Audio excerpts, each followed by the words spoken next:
चलिए दोस्तों, मैं सभी युवा साथियों को अपने YouTube चैनल पर आमंत्रित करता हूँ। यहाँ दोस्तों हम देखने वाले हैं यूपीएससी में जो मुख्य परीक्षा में पूछे गए प्रश्न हैं 2016 का इकोनॉमी से जो प्रश्न पूछे गए हैं वही देखने वाले। मतलब दोस्तों मुख्य परीक्षा इकोनॉमी से जो प्रश्न पूछे गए हैं उन सबको हम जो है यहाँ देखने वाले हैं। तो दोस्तों हमने जो है 10 प्रश्न जो है 11 प्रश्नों को कर लिया था। अब हमें करना है दोस्तों 12वां प्रश्न, और इसी से हम जो है शुरुआत करते हैं कि 12वां प्रश्न जो है क्या है। चलिए शुरू करते हैं। ये देख सकते हैं अंतरिक्ष विज्ञान 12वां प्रश्न है। अंतरिक्ष विज्ञान और प्रौद्योगिकी के क्षेत्र में भारत की उपलब्धियों की चर्चा कीजिए और इस प्रौद्योगिकी का प्रयोग भारत के सामाजिक आर्थिक विकास में किस प्रकार सहायक हो सकता है। अंतरिक्ष जो विज्ञान है उसमें जो प्रौद्योगिकी है, टेक्नोलॉजी है के क्षेत्र में भारत क्या क्या उपलब्धि हासिल कर लिया है, क्या क्या मिला है भारत में। अब इस प्रौद्योगिकी का प्रयोग जो है भारत के सामाजिक आर्थिक विकास में किस प्रकार सहायक हुआ है। और ये जो प्रौद्योगिकी है ये भारत के आर्थिक सामाजिक आर्थिक विकास में किस प्रकार से सहायक हुई है, ये बताना है। चलिए उत्तर देखते हैं। भारत में व्यवस्थित अंतरिक्ष प्रौद्योगिकी के विकास की शुरुआत वर्ष 1969 से शुरू हुआ। भारत में जो व्यवस्थित तरीके से टेक्नोलॉजी का विकास शुरू हुआ 1969 से शुरू हुआ, जब भारतीय अंतरिक्ष अनुसंधान संगठन इसरो का गठन हुआ। भारतीय अंतरिक्ष अनुसंधान संगठन 1969 में इसकी स्थापना हुई, तभी टेक्नोलॉजी का विकास चालू हुआ। बाद से विभिन्न कार्यक्रमों के तहत भारत अपनी आवश्यकताओं को पूरा करने के लिए विभिन्न प्रकार के स्वदेशी प्रक्षेपण यान जैसे कि PSLV, जैसे कि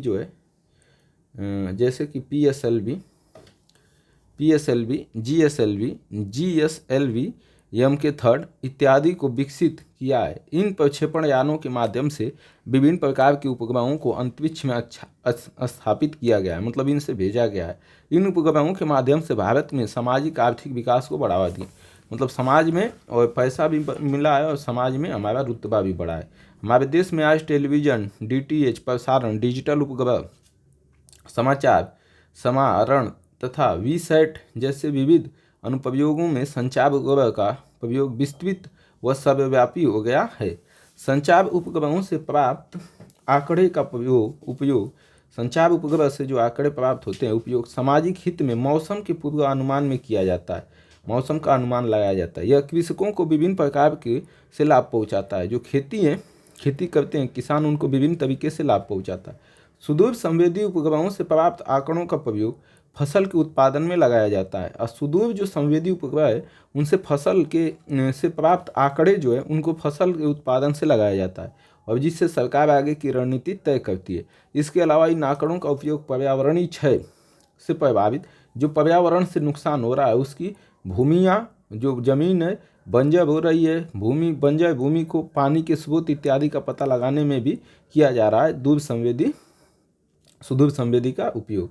सामाजिक हित में दूर शिक्षा, मतलब दूर जो बैठे हुए लोग हैं, शहर से दूर हैं, स्कूल से दूर हैं, उनकी शिक्षा, दूर चिकित्सा, मतलब जो है हॉस्पिटल नहीं है जिनके गांव में, वहाँ ग्राम संसाधन का केंद्र, आपदा के प्रबंधन, सूखा, बाढ़, भूकंप आने पर इत्यादि कार्यक्रम में भी किया जाता है। किसका? सुदूर उपग्रह का। भारतीय क्षेत्रीय नौवहन उपग्रह प्रणाली वाणिज्यिक और सामरिक सेवा आधारित प्रणाली है। भारतीय क्षेत्रीय जो नौवहन उपग्रह प्रणाली है वाणिज्यिक मतलब व्यापारिक और सामरिक मतलब जो है रणनीतिक क्षेत्र, युद्ध के क्षेत्र में भी आधारित प्रणाली है। इसका उपयोग नक्शा तैयार करने, चालकों के लिए, जो चालक हैं उनको दृश्य के लिए, और ध्वनि के जरिए नौवहन की जानकारी देने, विशेषकर मछुआरों के लिए समुद्र में आने वाले तूफानों की जानकारी देने इत्यादि में किया जाता है। उन्नत कार्टोग्राफी उपग्रह कार्टोसेट 2 को वर्ष 2007 में प्रक्षेपित किया गया। कब? 2007 में, जिसमें विश्व के व्यापार के अनुरूप भारत की क्षमता को बढ़ाया। वर्ष 2007 में space capsule recovery experiment mission 2007 में ही जो है space capsule recovery experiment mission first SRE की सफलता भारत की तकनीकी क्षमता को, भारत की जो टेक्नोलॉजी की क्षमता है उसने वैश्विक स्तर पर स्थापित कर दिया था। ये जो बना था स्थापित भारत का पहला चंद्र मिशन की सफलता ने चंद्रयान-2 नामक एक दूसरे संस्करण पर काम करने के लिए भारतीय वैज्ञानिकों को प्रेरित किया। वैश्विक स्तर पर स्थापित भारत का पहला जो चंद्र मिशन की सफलता ने चंद्रयान-2 नामक एक वैश्विक संस्करण पर काम करने के लिए भारतीय वैज्ञानिकों को प्रेरित किया और भारत की तकनीकी क्षमता को पूरी दुनिया ने सराहा। भारतीय वैज्ञानिक मंगल ग्रह के लिए मार्स मिशन पर काम कर रहे हैं। भारतीय जो वैज्ञानिक हैं मंगल मिशन के लिए कहाँ काम कर रहे हैं? मार्स मिशन पर। तथा सूर्य ग्रह की जानकारी के लिए आदित्य-1 मिशन पर कार्य कर रहे हैं और सूर्य की जानकारी के लिए आदित्य-1 मिशन पर काम कर रहे हैं। एस्ट्रोसैट भारत की पहली समर्पित हुई तरंगदैर्घ्य अंतरिक्ष वेधशाला है। पहली जो है एस्ट्रोसैट जो है भारत की पहली जो है समर्पित बहुतरंगदैर्घ्य अंतरिक्ष वेधशाला है। और अगला जो हमारा प्रश्न है वो देखते हैं। 13वां प्रश्न है अति सूक्ष्म प्रौद्योगिकी, मतलब बहुत छोटी जो है टेक्नोलॉजी, नैनो टेक्नोलॉजी। नैनो मतलब दोस्तों 10 पर घाते -9, इतनी छोटी चीज़ है। 21वीं शताब्दी की प्रमुख प्रौद्योगिकियों में से एक क्यों है? मतलब दोस्तों जो बहुत छोटा जो है टेक्नोलॉजी विकसित हुआ है वो जो 21वीं सदी के लिए महत्वपूर्ण क्यों है? अति सूक्ष्म विज्ञान और प्रौद्योगिकी पर भारत सरकार के मिशन की प्रमुख विशेषताओं क्या विशेषताएं तथा देश के विकास के प्रक्रम में इनके प्रयोग के क्षेत्र का वर्णन कीजिए कि नैनो टेक्नोलॉजी जो है उसका हम कहाँ उपयोग कर सकते हैं इतनी छोटी टेक्नोलॉजी का देश के विकास में। ठीक है, देखिए दोस्तों नैनो टेक्नोलॉजी होती क्या? नैनो टेक्नोलॉजी एक प्रकार की व्यवहारिक विज्ञान है। क्या है? एक प्रकार की जो है व्यवहारिक विज्ञान है जिसमें हम 1 से 100 नैनो अर्थात 10⁻⁹ मीटर या मीटर का अरबवां हिस्सा, 1 मीटर का जो अरबवां हिस्सा स्केल में प्रयुक्त अध्ययन की जाने वाली सभी तकनीकियों और संबंधित विज्ञान की समूह मान सकते हैं। इसका अध्ययन किया जाता है 10⁻⁹ का। बहुत छोटा मतलब दिखेगा ही नहीं। 21वीं शताब्दी में निम्नलिखित कारणों से इसका महत्व काफ़ी बढ़ गया। क्या क्या उपयोग हो सकता है नैनो टेक्नोलॉजी का? चिकित्सा के क्षेत्र में नैनो प्रौद्योगिकी का प्रयोग करके सूक्ष्म स्तर की ऑपरेशन को किया जा सकता है। जैसे दोस्तों आपके पेट में ऑपरेशन करना है तो नली जो है डालकर जो है और जो है ये नैनो टेक्नोलॉजी से उसी जगह आराम से ऑपरेशन किया जा सकता है। इतनी जो है सुविधा मिल गई। आने वाले समय में इस तकनीकी का उपयोग बल्ब में भी होगा और इससे बिजली की खपत में कमी आएगी। मतलब बल्ब में भी नैनो टेक्नोलॉजी लगाया जाएगा, बहुत ज़्यादा प्रकाश देगा और इससे बिजली बचेगी। नैनो उर्वरक, नैनो खरपतवारनाशी आदि का उपयोग कृषि यंत्रों में फसलों को बचाने तथा वृद्धि के लिए उपयोग किया जा सकता है। मतलब दोस्तों नैनो उर्वरक प्रयोग किया जाएगा। नैनो खरपतवारनाशी के लिए जो है टेक्नोलॉजी का प्रयोग किया जा सकता है। नैनो टेक्नोलॉजी का क्षेत्र बहुत व्यापक है। भारत सरकार ने मई 2007 में इस क्षेत्र में अनुसंधान को बढ़ावा दिया। 2007 में ही काम करना चालू कर दिया। ये बहुआयामी क्षमता निर्माण कार्यक्रम के रूप में नैनो मिशन की शुरुआत की। नैनो मिशन की प्रमुख विशेषता क्या है? बरामी योजना में यह तय किया गया कि भारत को नैनो तकनीक में वैश्विक ज्ञान केंद्र बनाना, मतलब विश्व के स्तर पर जो है हम आगे सबसे जो है रहें। किसमें? नैनो टेक्नोलॉजी के क्षेत्र में। इस पर जो है बहुत पहले ही काम करना हम लोगों ने चालू किया। नैनो विज्ञान प्रौद्योगिकी में अनुसंधान क्षेत्र में क्षमता निर्माण। नैनो विज्ञान प्रौद्योगिकी में एक बड़े कुशल जनशक्ति आधार को प्रशिक्षण और निर्माण करना, मतलब बहुत बड़ी जनसंख्या को इसमें प्रशिक्षण देना नैनो टेक्नोलॉजी में। नैनो प्रौद्योगिकी कार्यक्रमों में विदेशी सहयोग को बढ़ावा देना, विदेश से भी सहयोग लेना। सार्वजनिक निजी भागीदारी के माध्यम से PPP के माध्यम से नैनो अनुप्रयोग और प्रौद्योगिकी विकास के लिए केंद्रों को स्थापित करने का लाभ उठाना है। उद्योगों को ऋण प्रदान करके नैनो प्रौद्योगिकी में अनुसंधान को बढ़ावा देने के लिए प्रोत्साहित कर, जो उद्योग धंधे हैं उसमें भी जो है उन्हें कर्ज देकर नैनो टेक्नोलॉजी को अनुसंधान और बढ़ावा देना है। देश के विकास प्रक्रिया में जो हमारे देश के विकास जो है, देश की विकास प्रक्रिया में नैनो प्रौद्योगिकी की काफ़ी संभावना है। इसका उपयोग पानी को साफ करने, नैनो टेक्नोलॉजी का उपयोग जो है पानी की सफाई, पानी को साफ करने, पौधों के पोषक तत्वों को बनाए रखने, पौधों का पोषक तत्व बना रहे, और कीटनाशक के रूप में तथा दवाओं के रूप में भी किया जा सकता है। दवा के रूप में, कीटनाशक के रूप में। नैनो प्रौद्योगिकी के माध्यम से मिट्टी और पौधों के स्वास्थ्य की निगरानी, मिट्टी और पौधे के जो स्वास्थ्य है उसकी निगरानी, मिट्टी और पानी के दूषित पदार्थों को निकालने में मिट्टी और पानी के दूषित जो पदार्थ हैं उनको निकालने में किया जा सकता है। इस तकनीकी का उपयोग करके शरीर के विशिष्ट भागों में दवाई, जहाँ दवा की ज़रूरत है वहीं पहुँचाया जाए। एक तो दोस्तों दवा शरीर में सभी जगह खाना पड़ता है, लेकिन नैनो टेक्नोलॉजी के आने से जहाँ दवा की ज़रूरत होगी शरीर में वहीं दवा दे दिया जाएगा, ताकि बाकी हिस्सों को कोई दुष्प्रभाव न पड़े, पहुँचाई जा सकती है। यह प्रभावी रूप से विभिन्न प्रकार के कैंसर के रोगों का निदान, नैनो टेक्नोलॉजी से कैंसर के इलाज किए जा सकते हैं, उपचार में उपयोग किया जा सकता है। दैनिक आवश्यकताओं की वस्तुओं से लेकर अत्यधिक जटिल अंतरिक्ष प्रौद्योगिकी तक इसके उपयोग की व्यापक संभावना है। मतलब दोस्तों दैनिक आवश्यकता की जो चीज़ें हैं और अंतरिक्ष में जो जटिल प्रौद्योगिकी को सुलझाना हो वहाँ भी हम इसका प्रयोग कर सकते हैं। 14वां प्रश्न है, बड़ी परियोजनाओं के नियोजन के समय, जो बड़ी बड़ी परियोजना बनाई जाती है उनके नियोजन से समय मानव बस्तियों का पुनर्वासन एक महत्वपूर्ण पारिस्थितिक संघात है।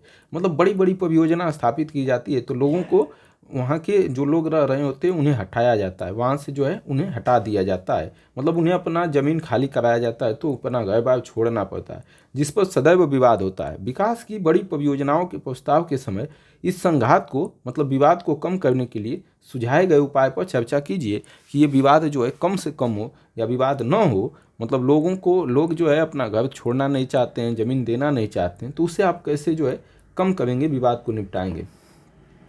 बड़ी परियोजनाएं जहाँ लोगों को रोजगार के अवसर उपलब्ध कराते हैं। दोस्तों बड़ी जब परियोजना बनेगी तो वहाँ लोगों को काम करने, रोजगार मिलेगा। वहीं दूसरी ओर इन परियोजना में एक बहुत बड़े क्षेत्र का निर्माण कार्य किया जाता है, बहुत ज़्यादा जो है जमीन पर निर्माण कार्य शुरू होता है, जिसमें वहाँ की पर्यावरणीय, पारिस्थितिक, पुनर्वासन इत्यादि जैसे कई समस्याएं उत्पन्न होती।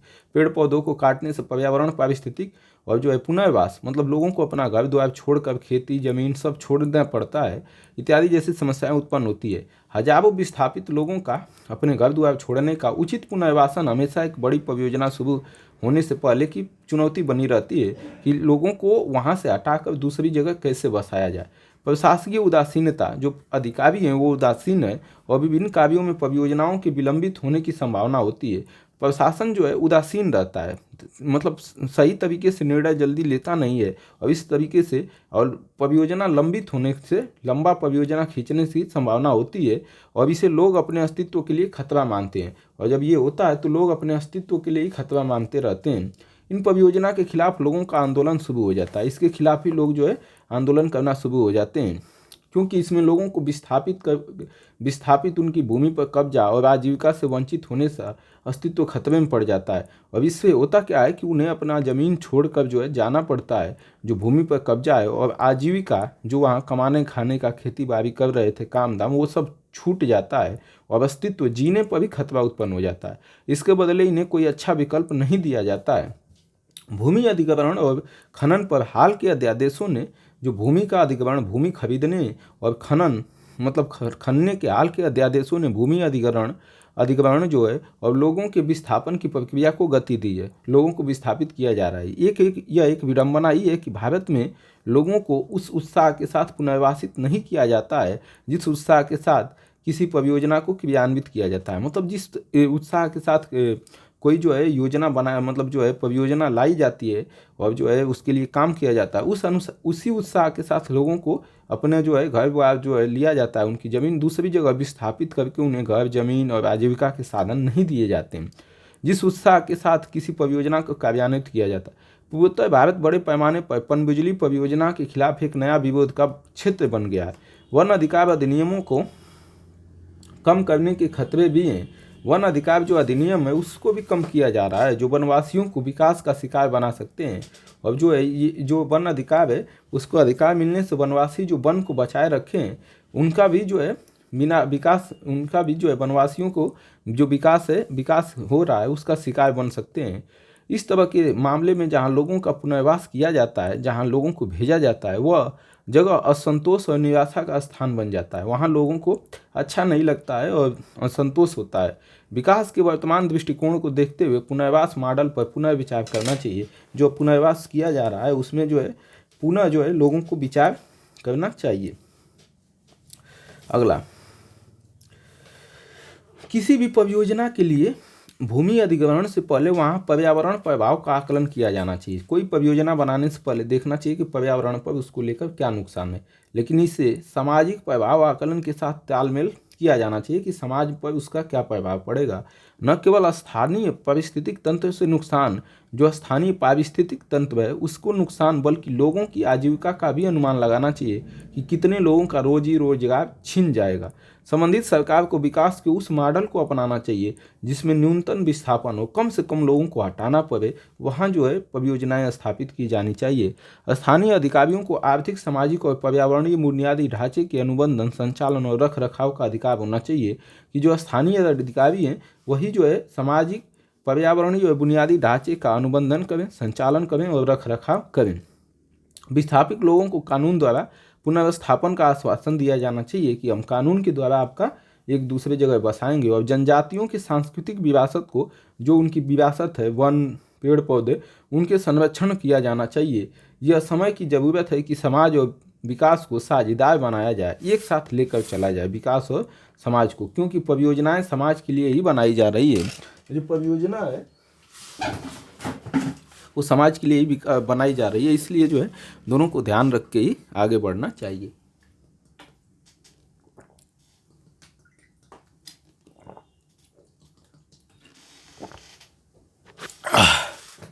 अगला प्रश्न देखते हैं 15 नंबर का। कई वर्षों से उच्च तीव्रता की वर्षा के कारण शहरों में बाढ़ की बारंबारता बढ़ रही। उच्च तीव्रता मतलब दोस्तों कम समय में अधिक वर्षा हो जाना, इससे शहर में बाढ़ आ जाता है।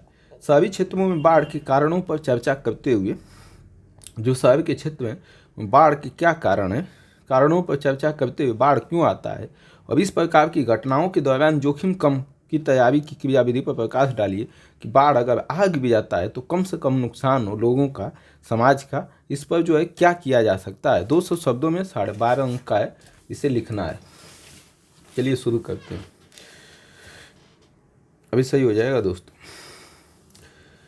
शहरी बाढ़ दुनिया के कई हिस्से में एक बड़ी समस्या है। दुनिया के कई हिस्से में जो है शहर में बाढ़ आता रहता है, तो दुनिया के कई हिस्से में ये एक बहुत बड़ी जो है समस्या है, क्या, शहर में बाढ़ आना। ठीक है। प्राकृतिक विनाशकारी घटना है, प्रकृति के द्वारा जो है विनाश हो जाता है, इसमें प्रकृति जो है विनाश जो है नुकसान करती है, प्राकृतिक घटना है। हर साल होती है, हर साल आता है बाढ़, खासकर तटीय शहरों में। तट के जो शहर हैं, जो समुद्र के किनारे शहर हैं, उनके वहाँ जो है ज़्यादा आता है। यह एक प्राकृतिक आपदा है।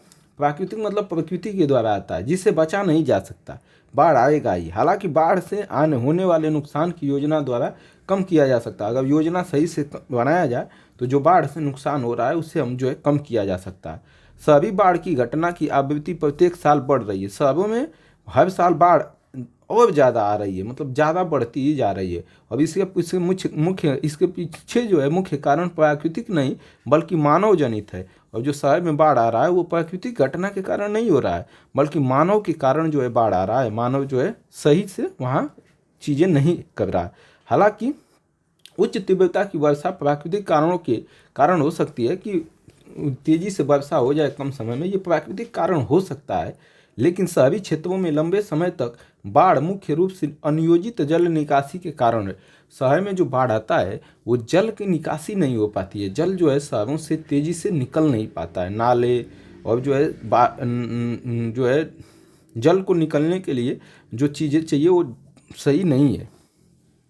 शहरी बाढ़ के कारण क्या है, शहर में जो बाढ़ आते हैं उसके कारण क्या है, ये हमें बताना है। शहरी क्षेत्र की बाढ़ के पीछे सबसे महत्वपूर्ण कारण अनियोजित शहरीकरण, मतलब शहर का एक नियमित तरीके से नहीं बसाया जाना। यहाँ जल निकासी के लिए उचित नीति नहीं है, जल निकलने के लिए उचित जो है नीति या कानून नहीं है। नलों में अपशिष्टों और अनियोजित निपटान मानसून के मौसम जल प्रवाह के लिए एक प्रमुख बाधा है। अपशिष्ट जो कूड़ा कचरा है वो जो है डाल दिया जाता है, कहाँ, मानसून वर्षा के समय उसकी सफाई जो है नहीं होती है नालों की, तो उससे जल प्रवाह रुक जाता है। यह भी एक प्रमुख कारण है। जलवायु परिवर्तन के कारण तीव्र वर्षा, चक्रवात और दीर्घकालिक वर्षा बाढ़ के प्रमुख कारण है। तेजी से वर्षा हो रही है और जो है चक्रवात आ रहा है, दीर्घकालिक लंबे समय तक जो वर्षा हो रही है, ये जलवायु परिवर्तन का भी कारण है, जो पेड़ पौधे हम काट रहे हैं। शहरीकरण के कारण शहर की कंक्रीट के जंगल में तब्दील कर दिया गया। शहर को जो है मिट्टी बची ही नहीं है, शहर में मिट्टी देखने को नहीं मिलेगी, क्योंकि शहर में लोगों ने बस जो है कंक्रीट बिछा दिए हैं। समझ रहे हैं, लोग जो है सड़क पर कंक्रीट, दरवाजे पर कंक्रीट, घर में कंक्रीट, मतलब जो है कंक्रीट ही कंक्रीट जो है बिछा दिया गया है। ठीक है, कम हो। और शहरीकरण के कारण जो है कंक्रीट के जंगल तब्दील कर दिया गया, मतलब जंगल की जगह कंक्रीट बिछा दिया गया है शहर में, जिस कारण जल ग्रहण करने का क्षेत्र कम हो जाता है, जिससे जमीन जो होती, मिट्टी होती तो जल को सोख लेती, बहुत सारा पेड़ पौधे होते तो सोख लेती, लेकिन ये नहीं होने के कारण जो है जल जो है सोखने के लिए है ही नहीं, अब उसको निकासी करना पड़ेगा। तीव्र शहरीकरण के कारण तेजी से शहर बढ़ रहे हैं, जिसके कारण जल के प्राकृतिक बहाव में बाधा उत्पन्न होती है, और जो जल के बहने की जो नाला नूली है उसमें बाधा उत्पन्न होने लगती है, जिससे बरसात के मौसम में बाढ़ का खतरा रहता है, और जैसे ही बरसात का मौसम आता है तो बाढ़ आ जाती है। नदी के रास्ते में रुकावट के कारण नदी का पानी शहरी क्षेत्र में चला जाता है। अगर नदी जो है जा रही है शहर से होकर, और अगर नदी के रास्ते में रुकावट हुआ तो वो पानी जो है शहर में चला जाता है, और जो है जो बाढ़ का कारण बनता है। शहरी बाढ़ के जोखिम को कम करने के लिए निम्न उपाय करने चाहिए। शहर में अगर बाढ़ आ रहा है तो उसको कम करने के लिए क्या किया जाना चाहिए। सघन वर्षा की स्थिति में जल को निर्बाध निकासी के लिए एक उन्नत जल निकासी प्रणाली की नीति तैयार करनी चाहिए। अगर तेजी से वर्षा हो तो हमें जो है जल तेजी से निकालने के लिए एक हमारे पास उन्नत जो है जल निकासी प्रणाली होनी चाहिए। मानसून की शुरुआत से पहले सभी मौजूदा जल निकासी प्रणाली को उचित जो है और उनका सर्वेक्षण किया, मतलब उचित तरीके से सफाई। मानसून बरसात आने से पहले जितने भी नाले, नदी, सब रास्ते जो है साफ रखना चाहिए कि पानी को आराम से जो है पानी निकल सके। किसी भी नए शहर को बसाने से पहले वहाँ जल जो है निकलने के लिए पर्याप्त व्यवस्था होनी चाहिए। नए शहर को बनाने से पहले वहाँ जल निकालने के लिए जो है पर्याप्त व्यवस्था की जानी चाहिए कि जल जो है कहाँ से कैसे निकलेगा, ठीक है, निकाला जाना चाहिए, जिससे कि जल निकासी तंत्र पर दबाव कम हो, जल निकालने को जो दबाव है वो जो है कम हो। भावी वर्षा की भविष्यवाणी करने की क्षमता को मजबूत किया जाना चाहिए। ये पहले ही बता दिया जाना चाहिए कि आज भारी वर्षा होने वाली है। लोगों को, नागरिकों के बीच बेहतर जानकारी और जागरूकता बढ़ाई जानी चाहिए, ताकि वे अपने जान माल की रक्षा कर सकें। जब भारी बारिश हो तो लोगों को पहले ही जानकारी होनी चाहिए कि आज भारी बारिश होगी, तो इससे अब लोग अपना जान और जो है अपनी चीज़ें बचा सकें। शहरी बाढ़ को पूरी तरह रोका नहीं जा सकता। जो शहर में बाढ़ आ रही है उसे पूरी तरीके से रोका नहीं जा सकता, क्योंकि यह एक प्राकृतिक आपदा होती है। लेकिन शहरों में जल निकासी तंत्र, जल के निकलने के लिए अगर अच्छा तंत्र हो, वह अन्य क्षेत्रों में सुधार कर, अन्य जो क्षेत्र है उसमें सुधार कर इसकी प्रभाविकता को कम किया जा सकता है। अन्य क्षेत्रों में सुधार कर जो बाढ़ आता है उसके जो प्रभाव पड़ता है उसको कम किया जा सकता है। 16वां प्रश्न है, राष्ट्रीय आपदा प्रबंधन प्राधिकरण। राष्ट्रीय आपदा प्रबंधन प्राधिकरण मतलब राष्ट्र पर, देश पर कोई आपदा आ जाए, सूखा पड़ जाए, आग लग जाए, कुछ भी हो जाए, उसके प्रबंधन के लिए जो है एक प्राधिकरण बनाया गया। NDMA के सुझावों के संदर्भ में ये क्या सुझाव दिया है। उत्तराखंड के अनेक स्थानों पर हाल ही में बादल फटने की घटनाओं के संघात को कम करने के लिए अपनाए जाने वाले उपायों पर चर्चा कीजिए। राष्ट्रीय आपदा प्रबंधन ने कुछ सुझाव दिए हैं उत्तराखंड में जो बादल फटे हैं उनकी घटनाओं पर। तो उनके जो बादल फटने की जो घटना होती है, बादल फटना मतलब दोस्तों बहुत अधिक कम समय में बहुत अधिक वर्षा हो जाना, और इसके कम करने के लिए घटनाएं जो हैं, बादल फटने की जो घटनाएं हैं उसको कम करने के लिए अपनाए जाने वाले उपाय क्या क्या किए जाने चाहिए, उपाय ये बताना है। तो चलिए आ जाइए।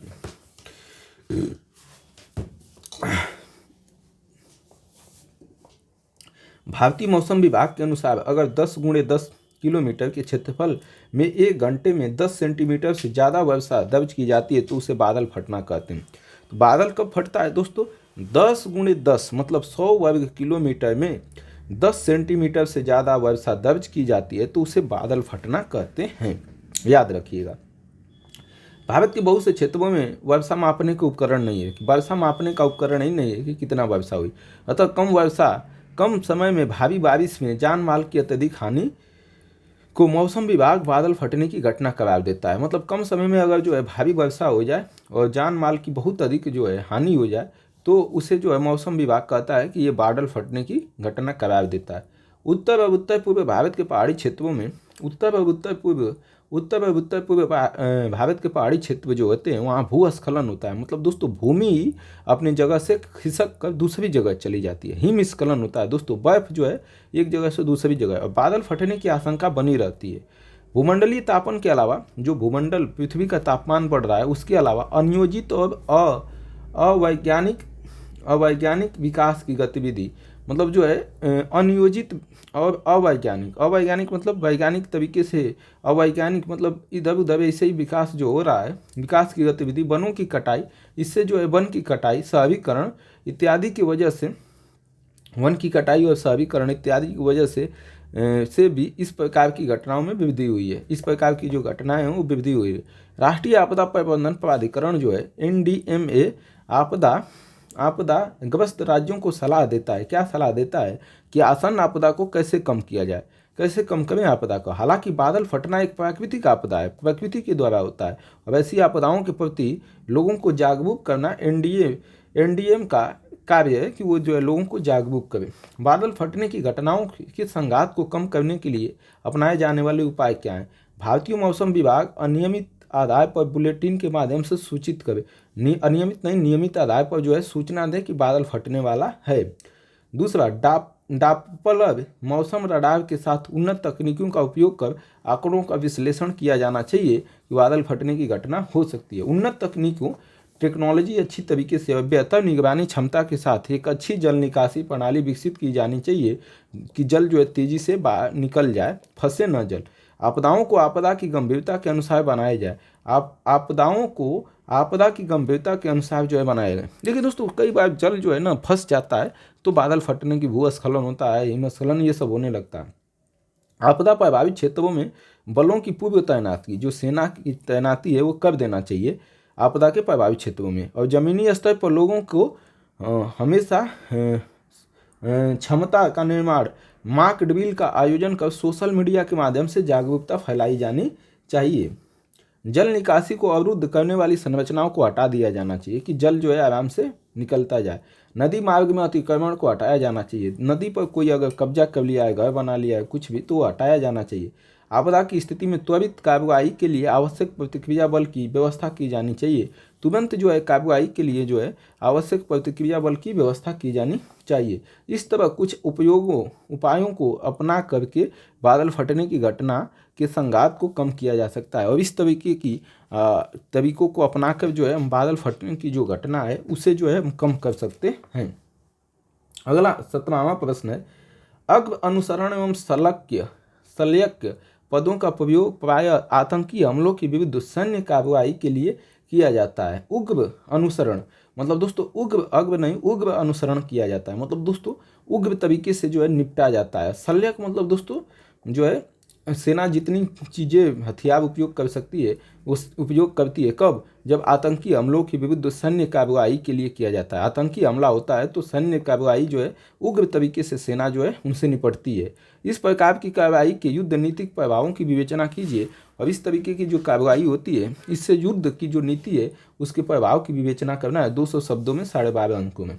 जब किसी एक देश की सेना का छोटी टुकड़ी किसी दूसरे देश में घुसकर एक सुनियोजित सैन्य कार्रवाई करती है जिसका उद्देश्य एक निश्चित लक्ष्य पर हमला कर उसे तबाह कर देना होता है, और इसी कार्रवाई में आम नागरिकों को कोई नुकसान नहीं होता, तो इस प्रकार की कार्रवाई आतंकी के विरुद्ध किया जाता है। आतंकी के विरुद्ध ये कार्रवाई, जैसे दोस्तों पाकिस्तान में हमें जो है कुछ आतंकी को मारना है तो हम जो है वहाँ घुसते हैं, उस छोटी सी सेना हमारी जाएगी पाकिस्तान में और घुस के उन आतंकियों को मारेगी, वहाँ के नागरिकों को कोई भी नुकसान नहीं पहुँचाएगी।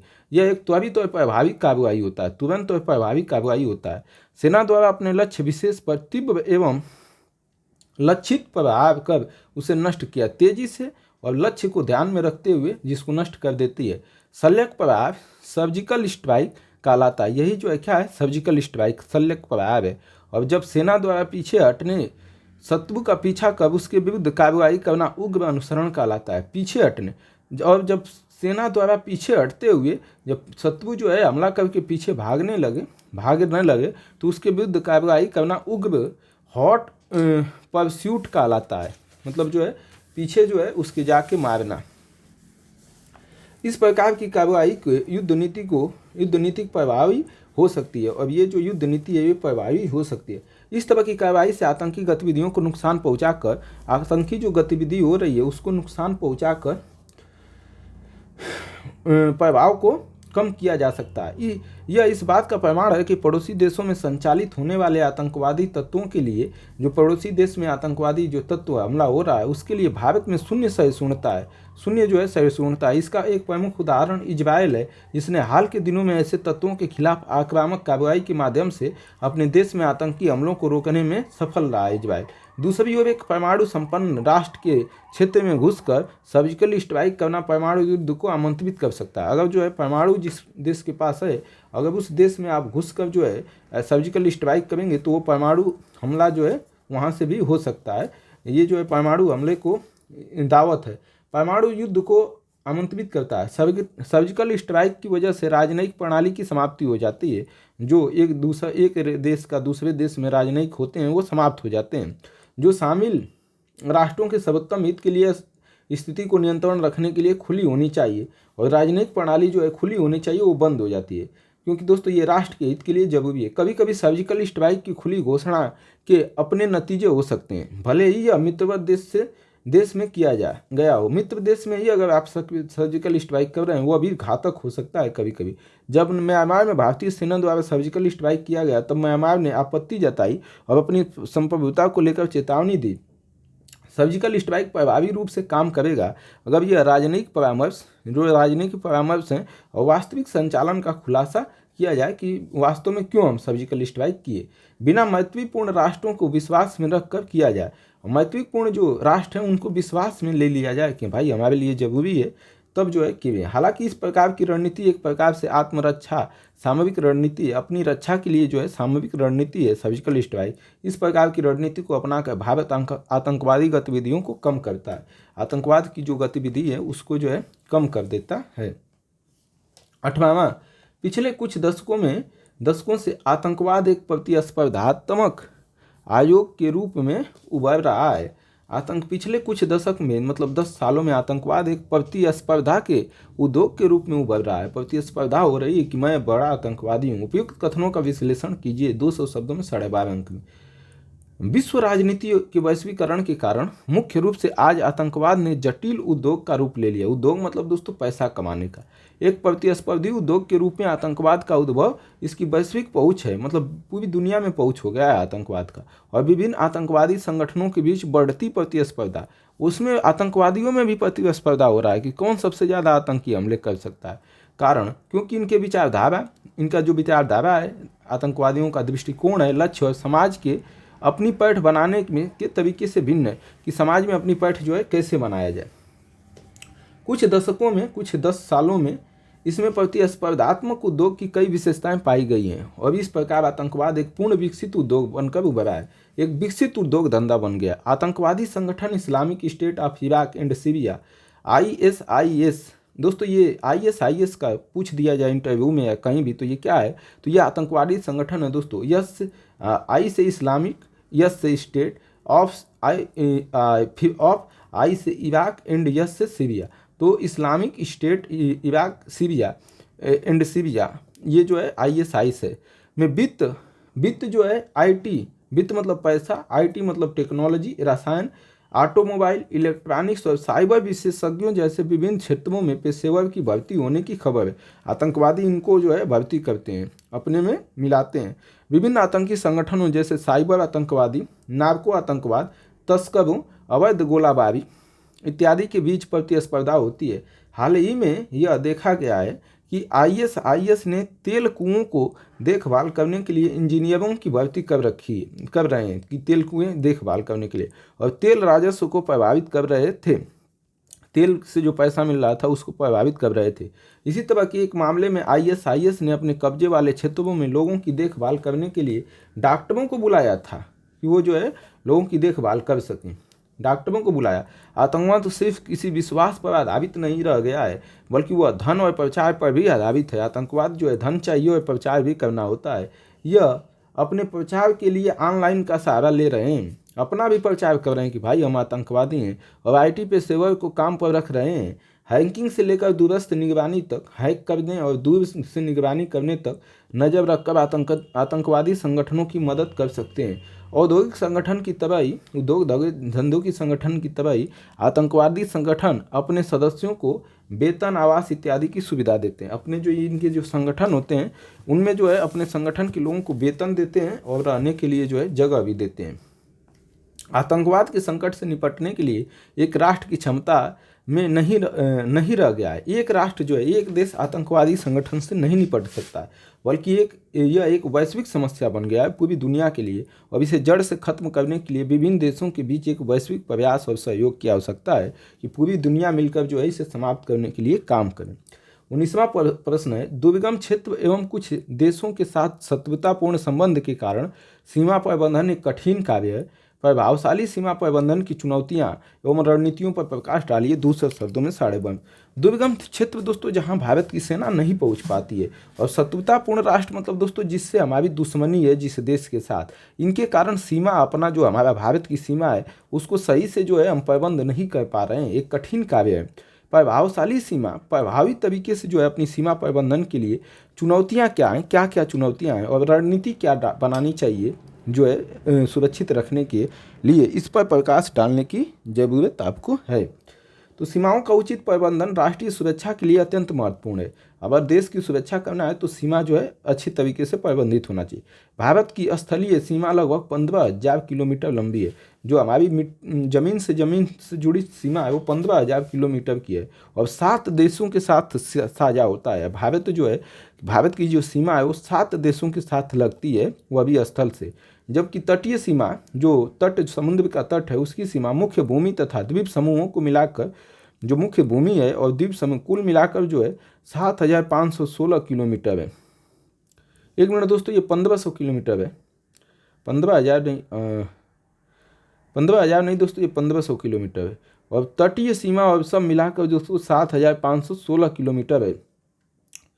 इतने विविध सीमा क्षेत्र का प्रबंधन एक चुनौतीपूर्ण है। इतना बड़ा जो है हमारी जो भारत की सीमा है उसको जो है प्रबंधित करना और आतंकी हमले से बताना एक जो है महत्वपूर्ण चुनौती है हमारे लिए। प्रभावी सीमा प्रबंधन की चुनौतियाँ क्या है? भारत की सीमा में भौगोलिक स्थलाकृतियाँ अत्यंत विविधतापूर्ण है। जो भौगोलिक जो बनावट है वो बहुत ही कठिन है। कहीं जो है समुद्र है, कहीं पहाड़ है, कहीं जो है जंगल है। इस तरीके से नदियाँ, पहाड़, दलदली भूमि की वजह से बाढ़ लगाना संभव नहीं हो पाता है कि हम बाढ़ लगाएं। कई सीमावर्ती क्षेत्रों को अपनी जातीय, संस्कृति, धार्मिक और नस्लीय पहचान मुख्य रूप से मुख्य भूमि से अलग है। यह सीमा पार वालों के साथ समानता का कारण बनता है। दोस्तों जो कई सीमा है ना, वो उधर जो इधर है और इधर जो व्यक्ति हैं उन अपनी जाति है, उनकी संस्कृति है, और जो उधर धर्म है वही, और नस्ली पहचान से जुड़े हुए हैं। इसलिए सीमा पार वालों के साथ समानता का कारण बन जाता है और इस कारण जो है वो सीमा बंद नहीं हो पाती। शादी भी कर लेते हैं अपने में। ऐतिहासिक घटनाएं जैसे विभाजन के समय से ही, विभाजन जब हुआ तब से ही पड़ोसी के साथ शत्रुतापूर्ण संबंध ने, दुश्मनी ने अलगाववादी प्रवृत्ति को बढ़ावा दिया है। जैसे कश्मीर अलग होना चाहता है। कठोर जलवायु में सीमा पर सैनिकों को तैनात करना मुश्किल हो जाता है। जैसे दोस्तों बहुत ज़्यादा ठंड हो, बहुत ज़्यादा गर्मी हो, तो उस समय जो है सैनिकों को तैनात करना मुश्किल हो जाता है। सीमा पार व्यापार भी सुरक्षा के लिए खतरा है। सीमा पार से जो हम दूसरे देशों के, अपने पड़ोसी देशों से व्यापार करते हैं वह भी खतरा है, क्योंकि विरोधी राष्ट्रीय तत्व व्यापार मार्गों के माध्यम से आसानी से देश में प्रवेश करते हैं। जो विरोधी हैं देश के, वो व्यापार के माध्यम में, व्यापार को जरिया बना के हमारे देश में आ सकते हैं। सीमाओं के प्रबंधन के लिए पर्याप्त संख्या में सुरक्षा बलों के जवानों को उपलब्ध कराना, मतलब जो है पर्याप्त संख्या में जो है जवान हो जो हमारी सीमाओं की सुरक्षा कर सके। बेहतर प्रशिक्षण प्रदान करना, उन्हें बेहतर तरीके से प्रशिक्षण करना तथा तकनीकी उपकरण को उपलब्ध करवाना, टेक्नोलॉजी उपलब्ध कराना भी एक प्रमुख चुनौती है। अंतर्राष्ट्रीय सीमाओं का स्पष्ट निर्धारण न होना भी सीमा प्रबंधन में एक बड़ी समस्या। अंतर्राष्ट्रीय सीमा का सही निर्धारण ही नहीं है कि बांग्लादेश की ज़मीन कहाँ तक है और भारत का, यह भी जो एक हमारे लिए बहुत बड़ी चुनौती है। सीमा संबंधी ऐतिहासिक विवाद भी सीमा प्रबंधन के लिए चुनौती है। विवाद भी होता रहता है, जैसे दोस्तों काला सागर नेपाल को लेकर हुआ था। प्रभावी सीमा प्रबंधन की रणनीति क्या है? एक प्रभावी, व्यापक, एकीकृत सीमा प्रबंधन प्रणाली के साथ अत्याधुनिक तकनीकों का उपयोग करते हुए बिना बाढ़ वाले क्षेत्रों में सेंसर का उपयोग किया जाए। मतलब अत्याधुनिक जो टेक्नोलॉजी है उसका प्रयोग करके सेंसर का उपयोग किया जाए, जहाँ जो है बाढ़ नहीं लगा सकते। अद्वितीय इलेक्ट्रॉनिक विधि का प्रयोग कर सीमा की सुरक्षा की जानी चाहिए। जो दिखाई न दे उस इलेक्ट्रॉनिक विधि का प्रयोग करना चाहिए। अब यह सभी मौसमों में कार्य कर सकता है, जिससे जो है तोड़ के आना मुश्किल होता है। भारत पाकिस्तान और भारत बांग्लादेश सीमा के साथ बाढ़ लगाने की प्रक्रिया में तेजी आई है, बाढ़ लगा रहे हैं। सीमा की निगरानी के लिए नवीन तकनीकी जैसे night vision goggles, infrared devices, CCTV camera, thermal image device, laser दीवार इत्यादि का उपयोग किया जा सकता है। लेजर से दीवार बना दिया जाए। सीमा पर रह रहे लोगों के सामाजिक आर्थिक विकास में इन्हें विश्वास में रखना चाहिए कि सीमा पर जो है कि हम आपका सामाजिक आर्थिक रूप से विकास करेंगे, नहीं तो वो जो है दोस्तों देश से अलग होने का प्रयास, जिससे ये लोग सीमा प्रबंधन प्रणाली का अभिन्न अंग बने रहें। ये लोग हमारे देश के लिए अभिन्न अंग बने रहें। इनके सहयोग से, इनका अगर सहयोग से घुसपैठिए को जानकारी प्राप्त करने में सरकारी एजेंसियों को मदद मिलेगी, क्योंकि दोस्तों जैसे ही घुसपैठिया आएगा ये फ़ोन करके बता देंगे, इसलिए इनको विश्वास में लेना जरूरी है। वे लोग सीमा क्षेत्र से संबंधित लंबी रणनीतिक भूमिकाओं में महत्वपूर्ण भूमिका निभाते हैं, क्योंकि दोस्तों स्थानीय लोगों को ज़्यादा अच्छी तरीके से जानकारी होती है किसी भी बात की। 20वां और लास्ट प्रश्न है, गैर राज्य अभिकर्ता द्वारा इंटरनेट एवं सोशल मीडिया का विध्वंसकारी गतिविधि हेतु उपयोग सुरक्षा के लिए एक वृहत चिंता का विषय है। हाल ही में इसके दुष्प्रभाव किस प्रकार हुआ है? उपयुक्त खतरे को नियंत्रित करने के लिए प्रभावकारी सुझाव सुझाइए। मतलब दोस्तों गैर अभिकर्ता मतलब राज्य का व्यक्ति नहीं है। एक तो दोस्तों राज्य अपना व्यक्ति जो है इंटरनेट के लिए, सोशल मीडिया के लिए लगाता है, राज्य सरकार का सरकारी व्यक्ति। एक दोस्तों प्राइवेट व्यक्ति अगर जो है इंटरनेट और सोशल मीडिया का उपयोग कर रहा है द्वारा इंटरनेट और सोशल मीडिया का विध्वंसकारी गतिविधि के लिए भी मतलब नुकसान पहुंचाने के लिए उपयोग किया जा सकता है। सुरक्षा के लिए एक वृहत चिंता का विषय है। हाल ही में इसका दुष्प्रभाव किस प्रकार हुआ, क्या दुष्प्रभाव पड़ा है? उपयुक्त खतरे को नियंत्रित करने के लिए प्रभावी सुझाव दीजिए कि कैसे जो है इस खतरे को नियंत्रित किया जा सकता है। चलिए, सूचना प्रौद्योगिकी के विकास ने इंटरनेट एवं सोशल मीडिया के उपयोग को बढ़ावा दिया है। सूचना प्रौद्योगिकी के विकास ने जो है इंटरनेट और सोशल मीडिया के उपयोग को क्या कर दिया है? बढ़ावा दिया है। गैर राज्य अभिकर्ता के लिए, जो गैर राज्य अभिकर्ता है उनके लिए इंटरनेट एवं सोशल मीडिया एक महत्वपूर्ण मंच बन गया। इंटरनेट और सोशल मीडिया का उपयोग कट्टरपंथी विचारधाराओं को बढ़ाने में किया जाता है। मतलब दोस्तों इंटरनेट से हम जो है हिंदू, मुसलमान, इस्लामिक राष्ट्र बनाएंगे, हिंदू राष्ट्र बनाएंगे, ऐसा जो है बढ़ावा दिया जा रहा है। और दुनिया के विभिन्न देशों में कट्टरपंथी विचारधाराओं के लोग बना सकते हैं। आतंकवादी संगठन ISIS में इंटरनेट और सोशल मीडिया का उपयोग करके विभिन्न देशों में अपने समर्थन बनाने में कामयाब रहे हैं। कौन? ISIS। और इन उन्नत मीडिया संसाधनों का उपयोग जम्मू कश्मीर से लेकर अमेरिका और यूरोप के शहरों तक में आतंकवादी समूह द्वारा किया जा रहा है। मतलब पूरी दुनिया में जो है इससे जो है जोड़ रहे हैं लोगों को। वर्ष 2016 में कुछ व्यक्तियों ने मिराई बाटनेट का संचालन करके अमेरिका के एक अग्रणीय विश्वविद्यालय के कंप्यूटर नेटवर्क को नुकसान पहुंचाया। हाल ही में वानाक्राई रैनसमवेयर साइबर हमले में रूस और अमेरिका सहित 150 से ज़्यादा देशों को प्रभावित किया है। साइबर हमला की वजह से विभिन्न राष्ट्रों के बीच आर्थिक और राजनीतिक संबंध प्रभावित हुए हैं। साइबर हमला होता है तो विभिन्न देशों के बीच दुश्मनी हो जाती है। इंटरनेट की वजह से आधुनिक युद्ध का आधार भी बना हुआ है। युद्ध भी हो सकता है इंटरनेट की वजह से, जिसे रूस और अमेरिका में होता रहता है। इंटरनेट और सोशल मीडिया की बढ़ती पहुँच के साथ जीवंत जो इंटरनेट है समाज बनाने के लिए सरकार द्वारा प्रभावी उपाय किए जाने चाहिए। भारत के संपूर्ण सूचना प्रौद्योगिकी टेक्नोलॉजी की अवसंरचना की समीक्षा की आवश्यकता है, समीक्षा करना चाहिए। इंटरनेट और सोशल मीडिया का उपयोग कर नफरत फैलाने वाले और राष्ट्र विरोधी विचारों को फैलाने वाले, नफरत जो फैला रहे हैं और राष्ट्र विरोधी जो विचार फैला रहे हैं वाले व्यक्ति या समूह को सख्ती से दंडित करने के प्रभाव किए जाने चाहिए। उन्हें सख्त तरीके से दंड देना चाहिए। इंटरनेट और सोशल मीडिया साइटों के उद्भव के साथ ही विकास हुआ है, उसके साथ ही नागरिकों की सुरक्षा के लिए विभिन्न कार्यों के प्रावधान को बदलने की आवश्यकता है।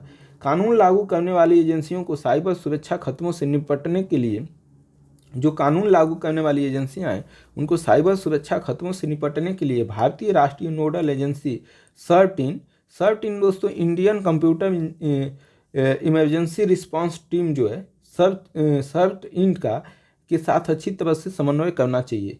NATGRID the national intelligence grid की व्यापक भूमिका और नीतिपरक हैकर्स के सहयोग से साइबर स्पेस में मौजूद कमजोरियों की जांच व मजबूत रणनीति बनाना चाहिए। तो ये था दोस्तों हमारा जो है 2016 आईएएस मुख्य परीक्षा में पूछे गए प्रश्न। अब जो है कल हम देखेंगे 2017 आईएएस मुख्य परीक्षा में पूछे गए थर्ड प्रश्न पत्र। तो ये दोस्तों चैनल पूर्णतः यूपीएससी के गरीब युवाओं के लिए बनाया गया है, निःशुल्क जो है तैयारी कराने के लिए। तो इस चैनल को लाइक शेयर सब्सक्राइब करें और कोई भी सुझाव है तो जरूर जो है सुझाव जो है कमेंट करके बताएं। धन्यवाद।